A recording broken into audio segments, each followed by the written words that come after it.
आज के online class में आप सभी का स्वागत है और आज का हमारा टॉपिक है अनुपात समानुपात, जो कि अध्याय 5 में दिया हुआ है। और अनुपात समानुपात में आज हम के नियम के बारे में पढ़ेंगे। तो इसके लिए चलिए एक प्रश्न ले लेते हैं। यदि ए अनुपात बी समानुपात सी अनुपात डी हो तो सिद्ध कीजिए ए का घात 2 प्लस सी का घात 2 बटा बी का घात 2 प्लस डी का घात 2 बराबर ए सी बटा बी डी। चलिए हल करते हैं। अब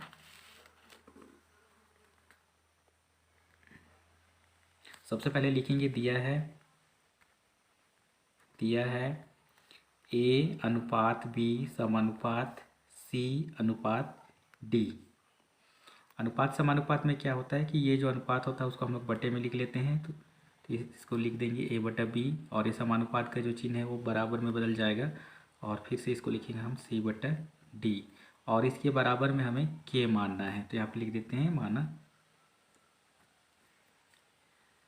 अब इसके बाद आगे बढ़ते हैं। अब इसका मतलब है ए बटा बी बराबर भी के हुआ और सी बटा डी बराबर भी के हुआ। तो इस तरह से हम देखते हैं ए बटा बी बराबर जब यहाँ पर के लिखा जाएगा तो हमें एक ए का मान मिलेगा। ए बराबर बी का इधर 3 गुणा कर देंगे तो ए बराबर बी के मिल जाएगा। उसी तरह से सी बटा डी बराबर के लिखेंगे तो हमें मिलेगा सी बराबर डी के, सी बराबर डी के। अब ये जो दो मान हमें मिले हैं इसी दो मान का प्रयोग करते हुए हमें सिद्ध करना है। तो अपने पास जो सवाल दिया था उसको लिखते हैं।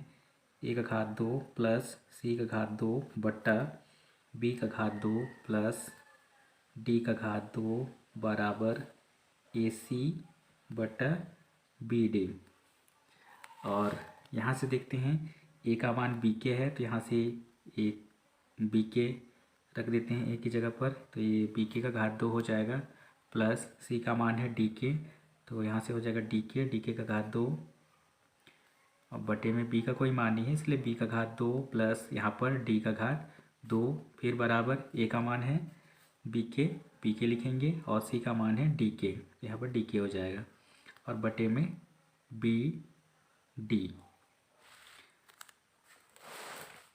अब यहाँ से देखते हैं बी के का यहाँ पर होल स्क्वायर है, इसका मतलब ये बी स्क्वायर भी होगा और के स्क्वायर भी होगा प्लस यहाँ से भी डी स्क्वायर के स्क्वायर हो जाएगा और बटे में B square plus D square या बराबर में यहाँ से बी का गुणा जब डी के साथ करेंगे तो बी डी आएगा और के का गुणा के साथ में करेंगे तो के स्क्वायर या के का घात 2। तो यहाँ पर के का घात 2 लिख देते हैं बी डी बटे में बी डी। अब यहाँ से फिर आगे देखते हैं तो बी का घात 2 और के का घात 2 प्लस डी का घात 2 के का घात 2।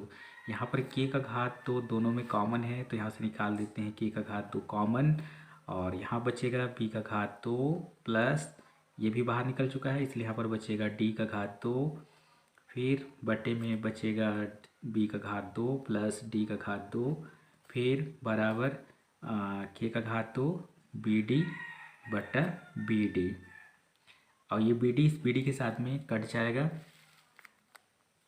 और यहाँ से बी का घात 2 प्लस डी का घात 2 बी का घात 2 प्लस डी का घात 2 ये भी दोनों कट जाएगा और अपने पास बचेगा यहाँ पर के का घात 2 फिर बराबर के का घात 2। देखते हैं दोनों पक्ष बराबर आ चुका है। इस तरह से हम कह सकते हैं LHS लेफ्ट हैंड साइड बराबर है RHS के राइट हैंड साइड के बराबर। इस तरह से ये सिद्ध हुआ।